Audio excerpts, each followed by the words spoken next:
para allá, calma. Miren, esta acción que estamos hablando, la intervención, atención con esto, atención, atención, atención, miren,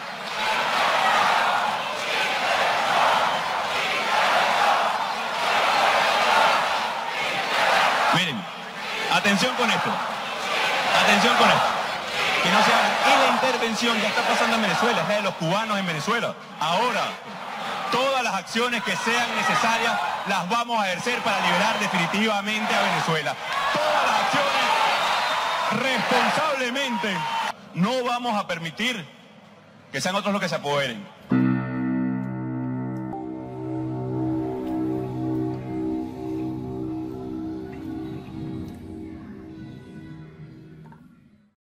No tuvimos que esperar mucho para saber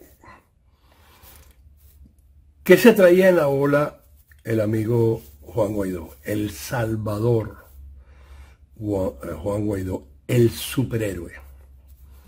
Yo dije, denle una semanita para que usted vea. No. Anoche, como todas las noches, yo me fui a acostar bien tarde.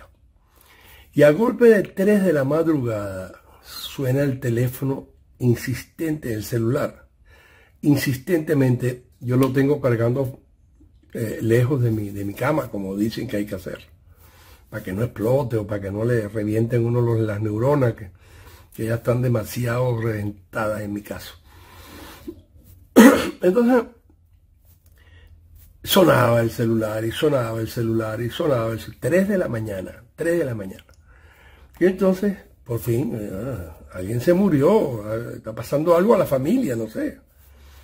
Y cuando hablo, es un amigo que tengo en España, que me estaba mandando un documento publicado por el Departamento de Estado de Estados Unidos el día 9 de enero de 2020. 9 de enero, o sea, antes de la famosa gira del trotamundo Juan Guaidó. Publicado en el portal del Departamento de Estado de Estados Unidos. No es así una cosa. Y ustedes lo pueden, en los comentarios de este programa, yo voy a poner el link para que ustedes entren en el portal y vean que no es un fake news. ¿Qué dice este documento? Este documento, en primer lugar, ya anula toda esperanza de intervención militar estadounidense o americana. Anula todas esas esperanzas que, como ustedes vieron al principio del programa, gritaban los seguidores rancios de Juan Guaidó en Miami: intervención, intervención. No, olvídense del tango que Gardel murió.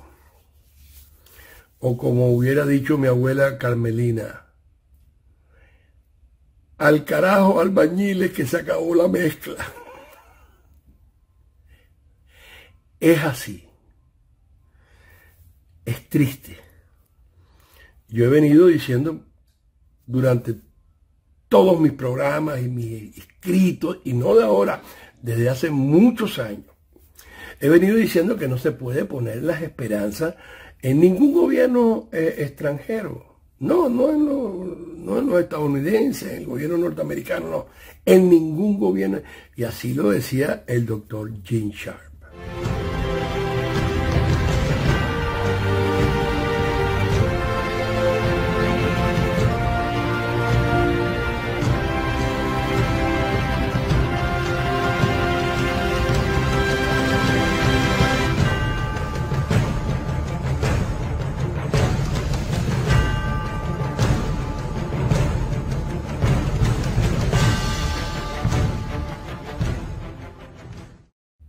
Bien, vamos a explicar cuál es el meollo aquí.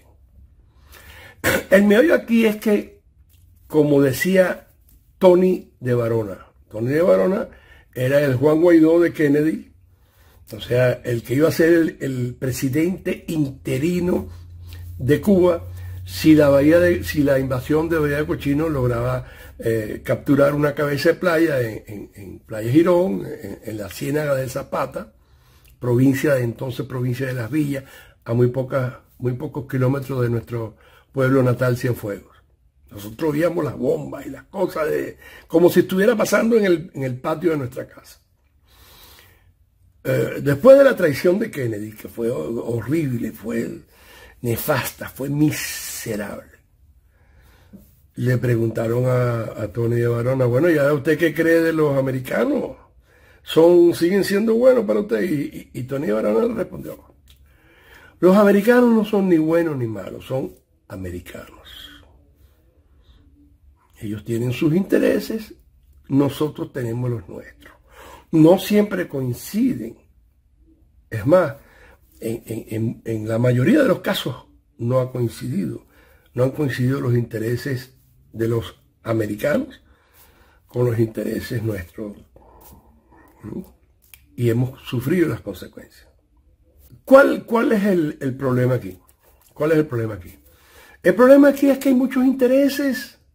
Hay muchos intereses, más allá de los intereses del pueblo de Venezuela, que el único o el gran interés del pueblo de Venezuela es ser libre, es ser soberano, es regresar a una patria en donde se pueda comer, en donde se pueda tener servicios, electricidad, agua, gas, en donde no haya una exacerbada criminalidad promovida y financiada por el régimen, donde haya medicina, donde haya servicios en los hospitales, donde haya buenas escuelas, etc.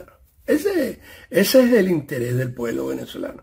Pero ¿cuál es el interés de las empresas o los intereses de las empresas extranjeras que hay en Venezuela? Y estoy mencionando empresas rusas, empresas chinas, empresas iraníes, empresas incluso cubanas, porque ahí hay... Estoy mencionando los intereses del narcotráfico, palabras mayores, y estoy mencionando los intereses de las empresas estadounidenses, muchas.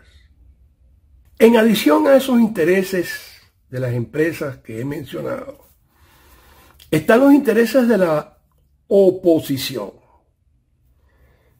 Y esto es muy importante porque la oposición en Venezuela tiene un negocio de conchupancia, de cohabitación con el régimen.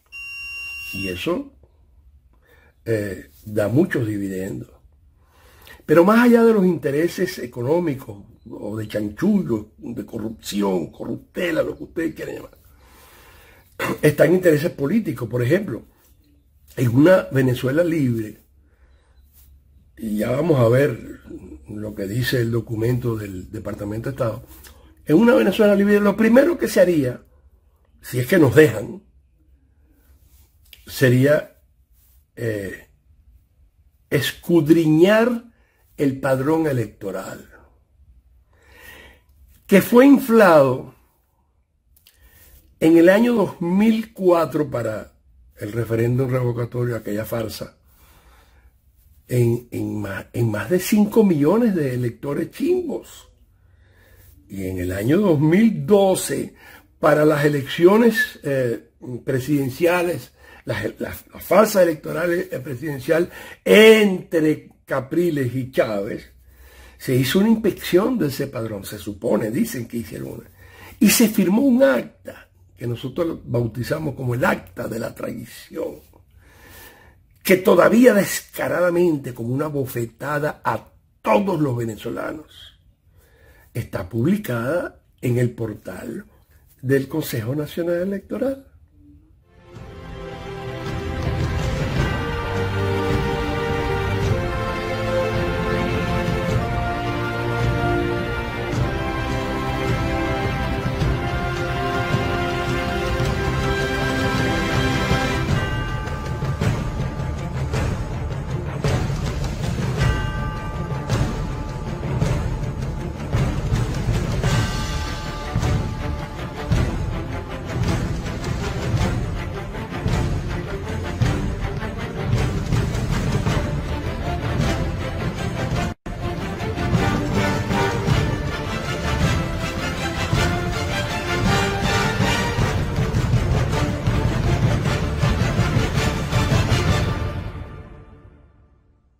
¡El acta! Toca a nuestras mujeres. ¡El acta, Que Capriles! son, mire, Venezuela tiene nombre de mujer. Y hay que ver ¡El acta! cuánto cuesta eso. ¡El acta, Capriles! Entonces, ¡El acta de la traición! cuando, hermano, aquí yo veo que lo suyo no va con lo mío. Vea. Entonces, lo que quiero decirle, cuando usted ve, hay gente del gobierno que la pone en todas partes. Bueno,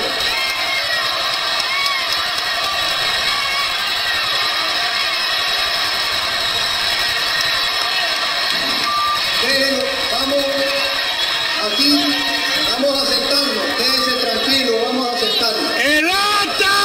Nosotros tenemos experiencia con esos temas.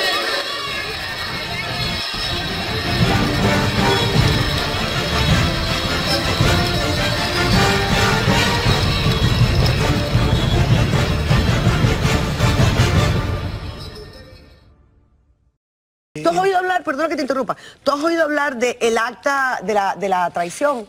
Sí, cómo no, sí. Bueno, mira, yo Es te un traje acta que aquí se firmó en septiembre del año pasado, septiembre de 2012. un mes antes, de las elecciones, de octubre. ¿ok? Y fue, mira, mira qué lindo mis lentes. Qué bonitos, Viste que sí. esto me da seriedad para hablar de política. O sea, esto fue, pues la gente del gobierno, que se reunió con representantes de Enrique Capriles, que aquí te lo voy a dejar para que tú lo veas. Gracias, y todo. María Conchita. Que es o sea, de la MUD, Vicente Bello y Roberto Picón. Bueno, pues, ¿qué es esto? Mira.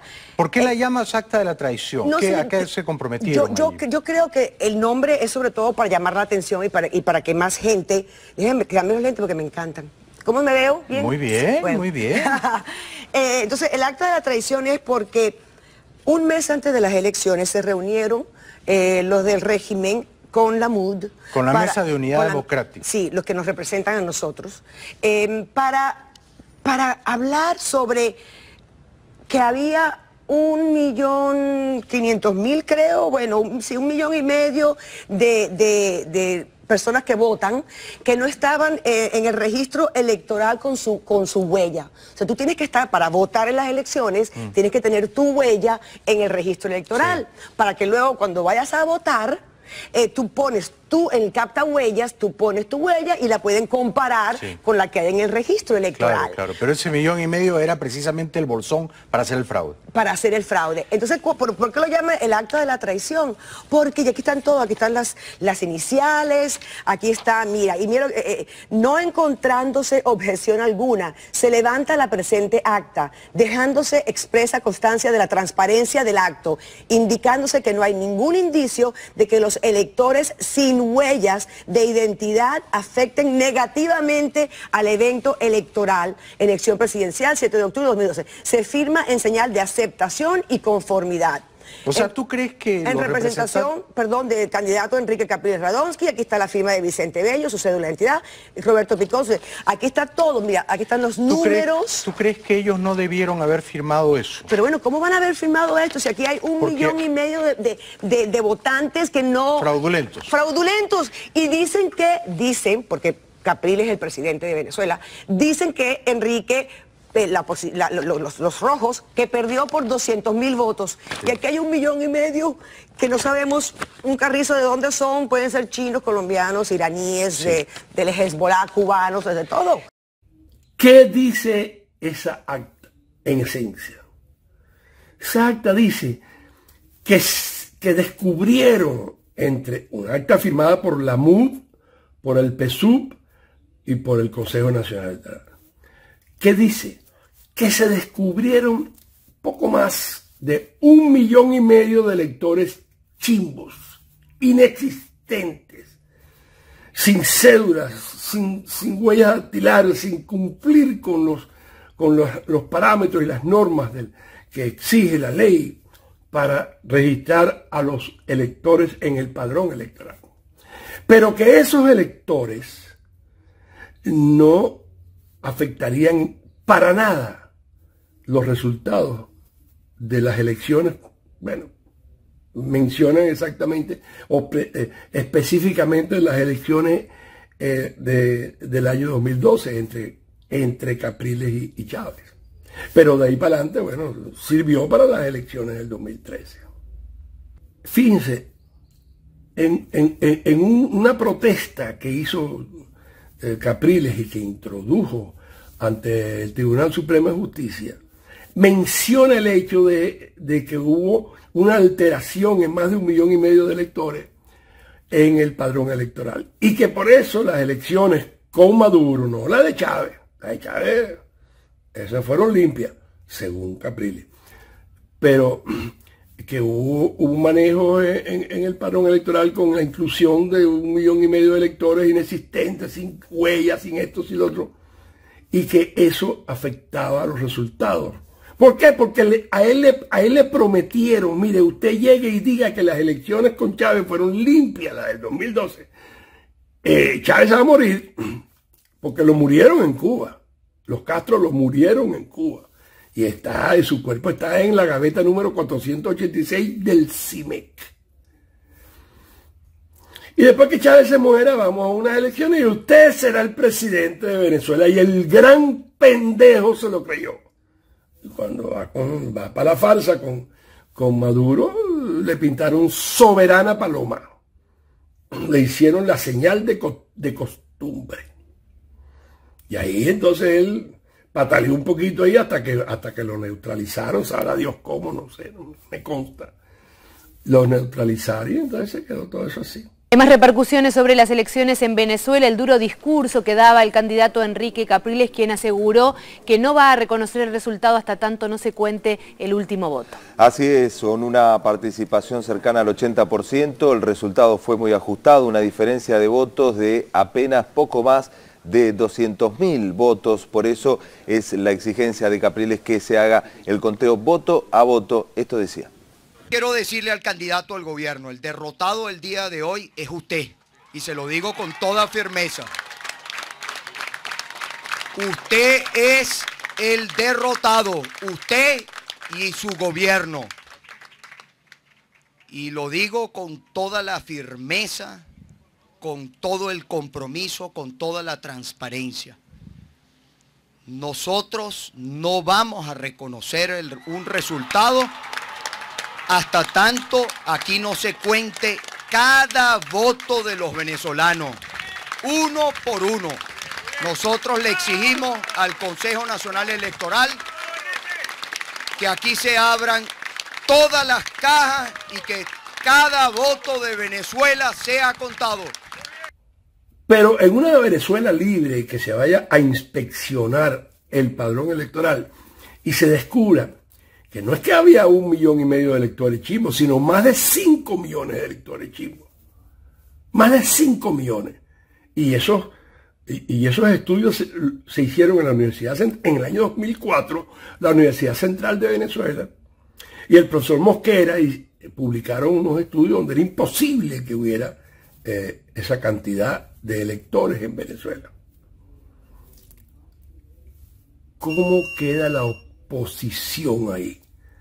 Cuando agarren el padrón electoral y digan, un momentico aquí, ¿cómo es esto?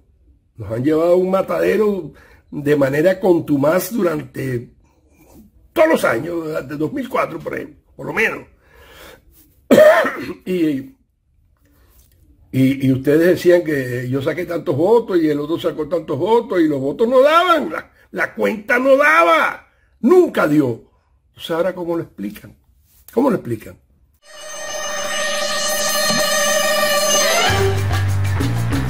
¿Cuántos le adjudicaron oficialmente al final? Mira, la diferencia que anuncia el Consejo Nacional Electoral son 220.000 votos. Yo calculo que la diferencia a nuestro favor, que de acuerdo al universo, a la cuenta nuestra, nosotros calculamos que la diferencia a nuestro favor puede estar por el orden del 500.000 de votos. Es decir, ¿cuántos votos más le habrán sumado a Maduro? Estamos hablando alrededor de 600.000 votos más. Me parece muy revelador. Luego seguimos con la entrevista y nos va a explicar Capriles cómo es que operó el fraude, cómo es que le asignaron 600.000 votos falsos a Maduro, cómo es que Maduro no llegaba siquiera a 7 millones de votos. Pero sí me parece muy revelador esto, que Enrique Capriles me haya dicho anoche en Bogotá: yo saqué 7,5 millones de votos, y Maduro en los cómputos reales no llegaba ni a 7 millones.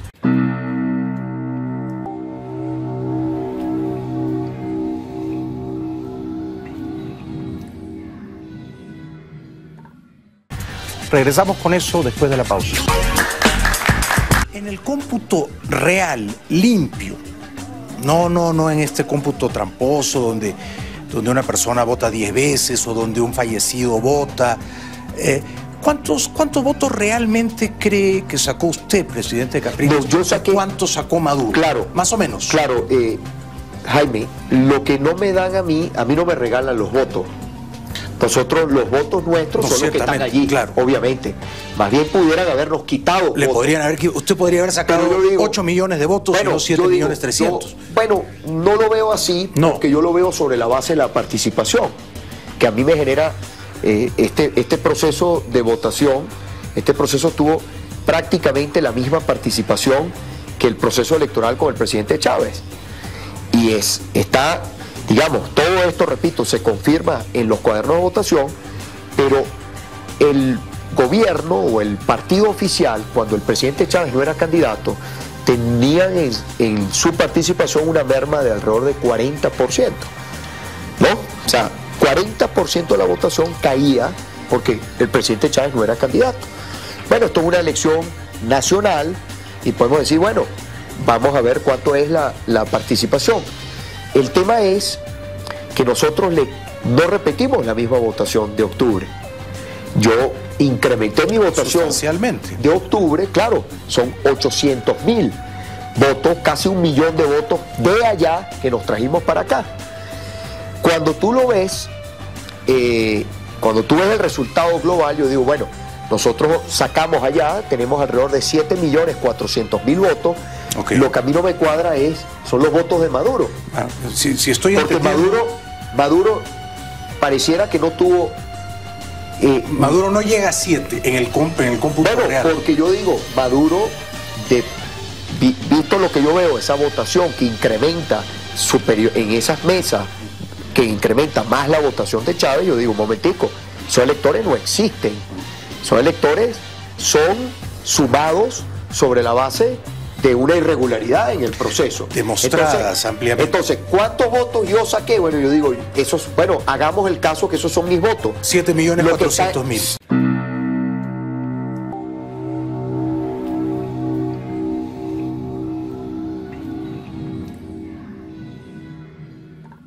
Lo que está en duda es cuántos votos sacó Maduro. En mi opinión, ahí hay una votación inflada. En 600.000 votos más o menos. Más o menos, claro, para descontar la ventaja y ponerse 200.000 votos por encima. Pero eso significa que entonces usted sacó 7.400.000 y Maduro no llegó a 7 millones. Y Maduro no llegó a 7 millones, correcto. Y ahí es donde yo creo que hay una participación, que era la participación además proyectada, jamás había una participación proyectada del 80%, que terminó siendo el 80%. Y ahí es donde vamos otra vez a las mesas, donde hay una participación de 85-90%. Eso no es normal.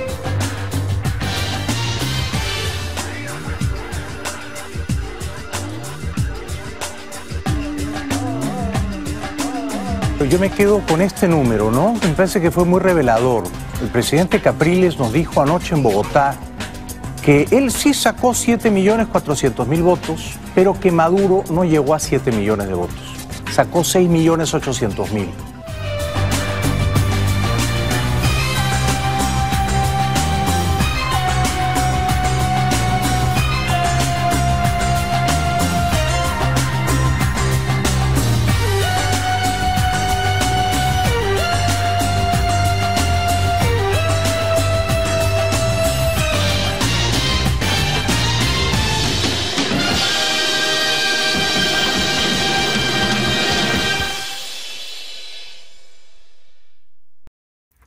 Félix Arroyo, el ingeniero Félix Arroyo, quien por cierto fue el director de la DIEX y se tuvo que ir de Venezuela porque le vendía a los chinos que estaban huyendo de Hong Kong cuando Hong Kong se integró a la China continental. Le estaba vendiendo las visas a los chinos en $10.000 cada una, se hizo multimillonario. Se fue de Venezuela. Y un buen día apareció. Y Jorge Rodríguez, que era para entonces el presidente del Consejo Nacional Electoral, lo puso en el Consejo Nacional Electoral para que abultara el padrón. Y él fue el carpintero del abultamiento de esos millones de electores inexistentes. Eso sin contar los electores, por ejemplo, que vinieron de Colombia, o de Cuba, o de Irán, o de que le dieron visa y lo pusieron, tienen huellas y tienen todo, pero no son venezolanos. No pueden votar en Venezuela, pero votan. O votan virtualmente. Ponen ahí en lugares apartados. En lugares apartados, que es donde ellos abultan ese. Y claro está, lo hacen con el contubernio, con la aprobación, con la complicidad de esos opositores, que como ustedes están viendo ahorita, salen a decir que no hubo fraude y que yo sería el primero en acusar si hubo fraude. El ex candidato presidencial venezolano por la Mesa de la Unidad Democrática, Enrique Capriles, ratificó que no hubo fraude en los comicios que se realizaron en Venezuela el domingo. Yo voy a ser claro y raspado. Aquí no hubo fraude. Lo digo clarito. Y le pido a los que andan tratando que lo piensen bien. O sea, lo que quiero decir es que el proceso, de acuerdo a la información que nosotros hemos ido auditando, todo lo que hemos ido chequeando, si aquí hubiese habido algo que pusiera en duda, yo soy el primero en decirlo. Bueno, Félix Arroyo, junto a Roberto Picón, otro sinvergüenza, que estuvo unos días preso por ahí, fueron, no sé si todavía lo serán, pero fueron los directores de la comisión técnica de la Mesa de Unidad Democrática. La comisión técnica es la comisión que se encarga de defender los votos de la oposición o de los opositores, del pueblo a pie. Se encarga de negociar las regulaciones con el régimen. Félix Arroyo. Últimos días un intercambio con Roberto Picón, que es un ingeniero de sistemas, un hombre de una familia impecable, un hombre que todos mis amigos dicen, bueno, será un poco ingenuo Roberto, pero es un hombre recto, un hombre correcto. Roberto es el hombre encargado dentro del Comando de Venezuela de todo el departamento de análisis y de seguimiento, es decir, las bases de datos, entender dónde están los diferentes centros de votación, cómo hacer para protegernos, etc. Es el hombre, el cerebro, digamos, matemático y de sistemas que está ayudando a preparar, a blindar la campaña.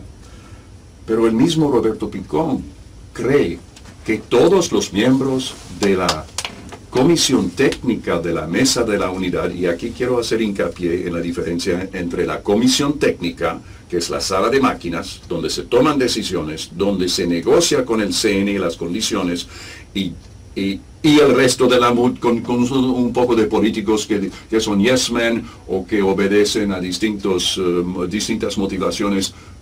Vaya a saber, yo no tengo una máquina radiográfica que me da una idea clara de quién es quién ahí, pero yo te puedo decir con propiedad que todos los miembros de la Comisión Técnica de la MUD, empezando con Félix Arroyo, que es Félix Arroyo figura es un conocido, no tanto. Félix Arroyo sencillamente es un hombre que ha sido involucrado e implicado en unos cuantos chanchullos muy conocidos. Félix Arroyo yo no creo que tenga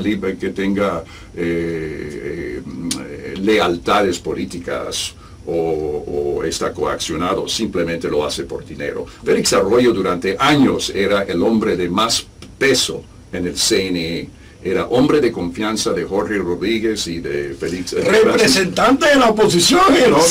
No, primero durante el 2003 y el 2007, metido en el CNE, manejando el registro electoral, era, si no el arquitecto, por lo menos el carpintero del fraude del 2004, y por arte de magia sale del CNE y Henry Ramos lo toma como subsecretario de Organización de Acción Democrática. Y de ahí entra en la MUD y a partir de ese momento negocia todos los acuerdos de la oposición. Oigan eso. O de la oposición de la MUD con el CNE. Y Capriles no sabe eso. Capriles lo sabrá, no lo sabe. Tú sabes que cuando uno se reúne con la gente de Capriles en círculos políticos, el que grita más fuerte. Si por ejemplo nosotros estamos hablando en este momento y entra Teodoro Petkov aquí con su vozarrón, dice: "Eso son mentiras, esto nunca pasó, no es así". Cuando lo dice Teodoro, mucha gente escucha y dice, bueno, si lo dice Teodoro, porque la gente hay mucha flojera intelectual en este país. Hay muchos pendejos. Yo me pregunto hasta qué punto Enrique está claro en lo que está pasando a su alrededor. Entonces, como ya dije, a las 3 de la madrugada, hora Miami, me llaman desde España y me dicen: "Robert, Gueto, lee lo que te acabo de mandar y esto y lo otro, para aquí para allá".